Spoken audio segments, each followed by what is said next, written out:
You're watching Friday Night Football Fever with Pete Byrne and Carl Deffenbaugh. Presented by TCU. The hits start now. Good evening, everyone. Welcome to another edition of Friday Night Football Fever here on WSBT-22. I'm Pete Byrne along with Carl Deffenbaugh. Finally feels like football weather out there. Yeah, a little chilly, and the game certainly lived up to it tonight. Some results that we haven't seen in years, decades even. I know. I don't know if it's cold enough for sleeves. Hey, but it's nice. I wasn't wearing a jacket. No, Does that count? I'm just kidding. That just counts. Right there you go. The bus off the jump. As we've documented, 4 new teams in the NIC this year that joined over the summer. Well, tonight, one of those squads, New Prairie, becomes the last one to make their debut in NIC play. Over at School Field, the American flag flying at half-staff tonight, as it did all across the area here on 9/11. The New Prairie fans excited about being in the NIC, but Washington not rolling out the welcome mat. Check this out. Tyler White fires to John Michael Hankerson. He's got speed, beats the safety to the corner, and goes 62 yards to the house. Washington up 7-0 on New Prairie. Now, New Prairie answers on their next possession, a methodical drive, as they like to do, capped off when Nick Brassel plunges over to the goal line. So they're in the end zone. Missed extra point means Washington leads 7-6, and that's all their defense allows. Wow. Terrence Baker stuffs the run in the backfield. Washington wins it 29-6. The Panthers have now won 2 in a row. Mishawaka has owned its meetings with Adams really over the last 3 decades, but something was off from the start of this one tonight. Cavemen throwing on their first possession, and the ball comes free. Eagles pounce on it, and it's their possession. They would make them pay to Andrew Burgess, launching one to Brandon Wadley, who's streaking free. That goes for a 59-yard score, a quick 7-0 lead. Now, the next possession, the turnover troubles continue. Darian Phillips passing again. Wadley jumps the route, jumps over his teammate, in fact.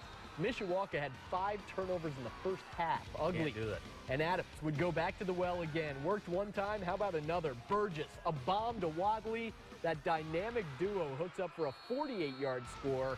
How about this? The Eagles use a goal line stand to hold on and beat Mishawaka 14-7. Their first win over the Cavemen since 1987. Congratulations to Adams. We head to the south side now. Riley storming the field, led by the flag. About to host Marion, and the Knights defense coming off back-to-back shutouts. Watch them make a play here on special teams. Branson Bonnell not only blocks the punt, he takes it right out of the air, and the Knights have the football, and they're in business. But Riley's about to make a huge play on defense. We've already seen some big plays. How about this? Marion goes to the end zone. Reontre Lawrence steps in front and picks it off, and that's not all he does. He is going 100 yards the other way for the touchdown. Someone told me that's a school record. Hey, can't do any better than 100 yards. I'm not arguing with that. Riley That's simple math right there. 6-0. After that, though, all Marion Knights. Bryce Tomasi hits R.J. Decker wearing 87. Gronk-like as he goes into the end zone and stays up. Marion outscores Riley 42-0 the rest of the way, and they win 42-6. So the Knights are 4-0. He needs to practice his Gronk spike next week when he scores. You can do that in high school. Yeah, maybe you can't get away with that. All right. Hey, over the summer, the old Northern State Conference disbanded. Knox, Triton, Culver, LaVille all joined up with 4 other schools to create the new Hoosier North Conference. Well, tonight, LaVille hosted Winnemac, 2 ranked teams in the biggest game this new league has ever seen. WSBT-22's Adam Derengowski joins us now from the live desk. And Adam, winner tonight has a great shot at being the inaugural league champion. Well, that's right, guys. Not only are there major conference implications as the 7th-ranked undefeated Lancers hosted the Class 2A number 15 Winnemac, there is also history. Last year, LaVille had their best season in over a decade, only to see it cut short in the sectional tournament by the Warriors. So when head coach Will Hostrauser and his team scanned the schedule at the start of this season, they put a big red circle around tonight's matchup. As if there wasn't enough riding on this game for Coach Hostrauser and LaVille, it was also homecoming for LaVille tonight. Second half, Lancers with the lead. They'll hand it off to Ethan Curtay, who wiggles his way past defenders and into the end zone. Lancers up 21-12. Winnemac would answer, though, through the air. Jack DeGroot drops back and puts some mustard on this ball to Luke Pugh for the touchdown. The Warriors would fail on the 2-point conversion as they cut the lead down to 3. But it's Curtay who would push the Lancers again. He fields the kickoff at his own 24, makes a few moves, and he is gone. A 76-yard touchdown. Curtay's 5th touchdown of the evening as the Lancers capture this one by a final of 38-18. LaVille starts the season 4-0 for the first time since 1982 as the Lancers remain unbeaten in the Hoosier North, tied atop the conference with North Judson and Pioneer, who both captured victories tonight as well. Guys, back to you. All right, Adam, thanks a lot. Boy, a lot of old records coming to an end tonight. So we've got to talk about the Penn Kingsmen, who have opened up with a monster non-conference schedule. Yeah, first 4 games all against teams with state championship pedigree, including the one they face tonight. That would be Orchard Lake St. Mary's, the defending Division III state champs from up north of the border in Michigan. And they feature this guy, Josh Ross, junior linebacker, 4-star recruit, Notre Dame target. Penn was down 21-14 at the break. Camden Bone in Eagle territory, but loses the football. And the Eagles would take over. That would lead to a St. Mary's field goal. So at that point, they're up 10.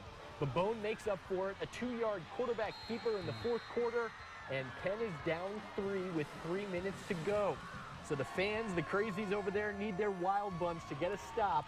But St. Mary's wouldn't give it to him. Brendan Tabone, the quarterback, converted twice on 3rd down. Really tough completions. And the Eagles come into Freed Field, win 24-21. Get this, it snaps Penn's 26-game regular season winning streak. The Kingsmen will open NIC play next week, hosting Adams. Looking forward to that game. Clay hosting South Bend St. Joe tonight. Indians up 34-0 at halftime. That means Clay probably needs to throw the ball if they want to catch up, so that's what they do. John Holloway rolls out, finds Cortland Mays for a huge gain, but the drive would stall in the red zone. St. Joe, on the other hand, they don't need to do anything at this point but run the clock out, and that's exactly what they do. Jani Chimotu chews up a big chunk of yards here as he gets the first down.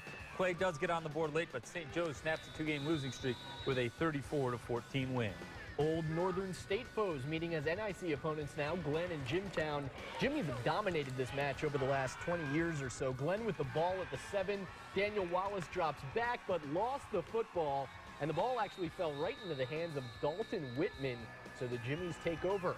Now the next play from scrimmage, Jimtown gives it to Kenny Kern, finds a seam, and look out. He is off to the races, 89 yards for the touchdown as the Jimmies rout Glenn 38-zip. Jimtown D the last 2 weeks has allowed 13 points, a shutout again tonight, and they will have a big one coming up next week against Marion. That'll be fun. A couple of NIC scores. Bremen beats Triton 42-6. Elkhart Central loses at Rice in Michigan 35-7. We got to take a quick time out, but when we come back, a battle of unbeatens tonight in the Northern Lakes Conference. Plymouth and Northridge grappling at the rock pile. We got that and more when Friday Night Fever returns.